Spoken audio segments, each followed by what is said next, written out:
পিকে tutorial হাবের আরেকটি নতুন ভিডিওয়ে আমার সকল প্রিয় দর্শক এবং ভিউয়ার্স বন্ধুদের স্বাগত জানাই। প্রিয় দর্শক, তোমাদের উদ্দেশ্যে আমি প্রথমে জানিয়ে রাখি, তোমরা আমার আজকের এই ভিডিওর শুরু থেকে শেষ পর্যন্ত সম্পূর্ণ অংশটুকু দেখবে এবং ভিডিওটি তোমাদের কেমন লাগলো তা কমেন্টের মাধ্যমে জানাবে। তোমরা কমেন্ট না করলে আমি কিন্তু বুঝতে পারবো না যে এই ভিডিওগুলি তোমাদের কতটা প্রয়োজনে বা দরকারে লাগছে। আর তোমাদের এই কমেন্টগুলোই কিন্তু আমাকে পরবর্তীতে আরও এই ধরনের বিষয়ভিত্তিক ভিডিওগুলি করতে উৎসাহিত করবে। পশ্চিমবঙ্গ প্রাথমিক শিক্ষা সংসদের পঞ্চম শ্রেণীর বাংলা পাঠ্য বিষয়ের গদ্যাংশ মাস্টারদা নিয়ে আজ আলোচনা করব। এই মাস্টারদা নামক গদ্যাংশটি লিখেছিলেন বিখ্যাত লেখক এবং সাহিত্যিক অশোক কুমার মুখোপাধ্যায়। এই লেখক মাস্টারদা গদ্যাংশটি মাস্টারদা সূর্য সেনকে উৎসর্গ করে লিখেছিলেন। আর তার এই পাঠ্য গদ্যাংশটি তার লেখা বিখ্যাত বই সূর্য সেন, এই বইটি অবলম্বনে তিনি লিখেছিলেন। তিনি অর্থাৎ অশোক কুমার মুখোপাধ্যায় বাংলা সাহিত্যে জনপ্রিয়তা অর্জন করেছিলেন স্বাধীনতা সংগ্রামীদের নিয়ে লেখালেখি করার জন্য। এছাড়াও তিনি বিভিন্ন পত্রপত্রিকায় নানা বিষয়ে ছোটদের জন্য ছড়া এবং গল্পও লিখেছিলেন। রবীন্দ্রনাথের ছবি বিষয়ের গুরুত্বপূর্ণ প্রবন্ধের রচয়িতা ছিলেন তিনি। এছাড়াও তার কয়েকটি উল্লেখযোগ্য বইয়ের নাম ছিল বিপ্লবী উল্লাসকর দত্তের জীবনী নির্ভর উপন্যাস অগ্নিপুরুষ এবং টেগার্টের আন্দামান ডায়েরি। এই গদ্যাংশের যে কেন্দ্রীয় চরিত্র বা যাকে নিয়ে গদ্যাংশটি লেখা, সেই মাস্টারদা, যার পুরো নাম ছিল সূর্যকুমার সেন, যাকে আমরা সূর্য সেন নামে প্রত্যেকেই চিনি। এই মাস্টারদার জন্ম হয়েছিল 22শে মার্চ 1894 খ্রিস্টাব্দে নোয়াখালী জেলার রাউভান থানার দফরগাঁও গ্রামে। তার মৃত্যু হয়েছিল 12ই জানুয়ারি 1934 খ্রিস্টাব্দে ব্রিটিশদের ফাঁসিতে। এই সূর্য সেন ইতিহাসের পাতায় স্মরণীয় হয়ে আছেন তার বিপ্লবী কার্যকলাপের জন্য। তিনি একাধারে যেমন ছিলেন শিক্ষক, তেমনি তিনি ভারতের স্বাধীনতার জন্য সংগ্রাম করেছিলেন। আর তার এই সংগ্রামের ক্ষেত্রে প্রধানত যে বিষয়টি ইতিহাসের পাতায় স্বর্ণাক্ষরে লেখা আছে, সেই চট্টগ্রাম অস্ত্রাগার লুণ্ঠন, যে ঘটনাটি ঘটেছিল 1930 সালের 18ই এপ্রিল। এই চট্টগ্রাম অস্ত্রাগার লুণ্ঠনের মাস্টারদার নেতৃত্বে যারা ছিলেন তারা হলেন গণেশ ঘোষ, অনন্ত সিং, প্রফুল্ল চাকি এবং কল্পনা দত্ত।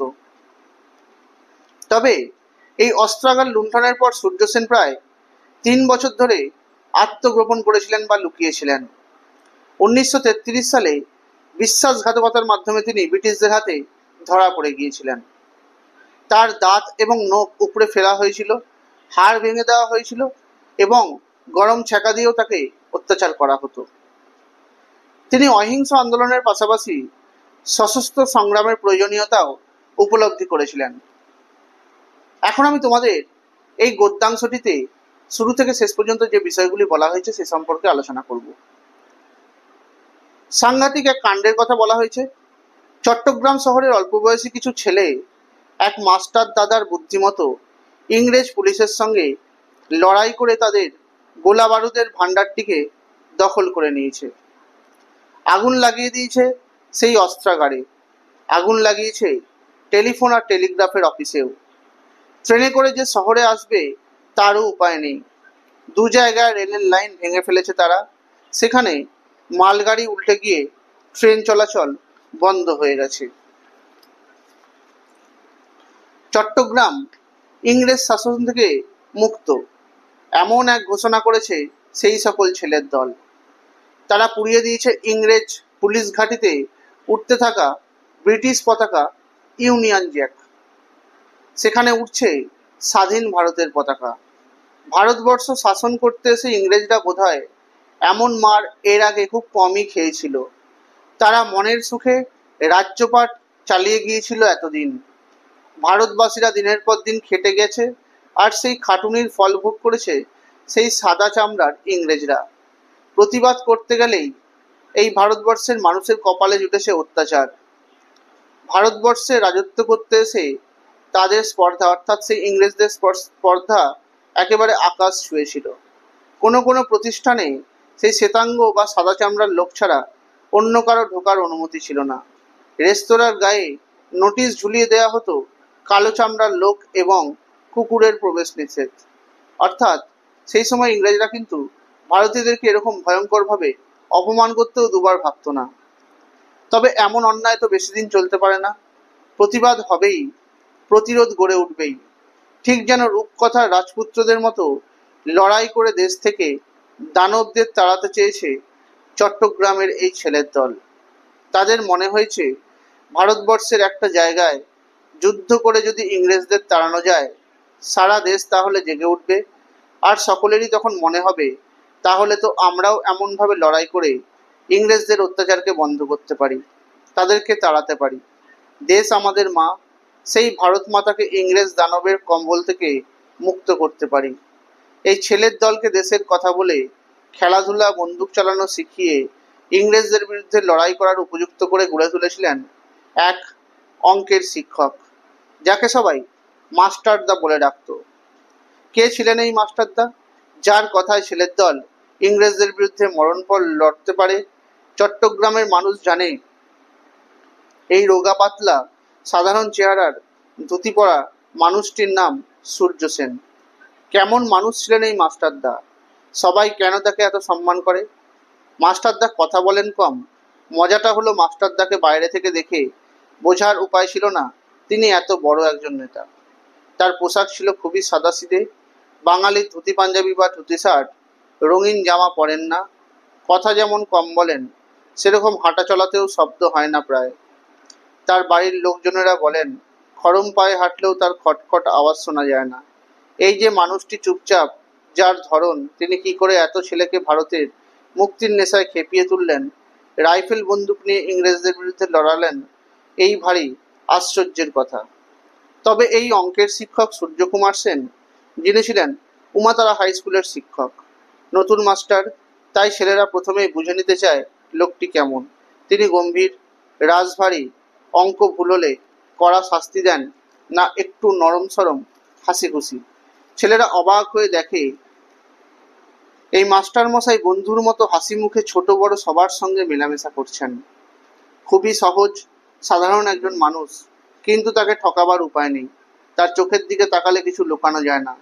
তখনও তো সেরকম ভাবে তার নাম চারিদিকে ছড়িয়ে পড়েনি।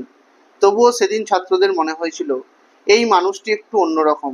তার কথা মতো ছাত্ররা ভোর 4টের সময় ঘুম থেকে উঠে ময়দানে বা মাঠে গিয়ে ব্যায়াম করত, সংস্কৃত স্তোত্র আবৃত্তি করত।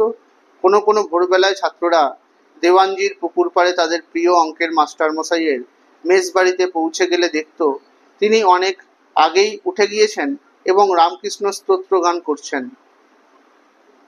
রামকৃষ্ণ বিবেকানন্দই ছিলেন তার আদর্শ পুরুষ।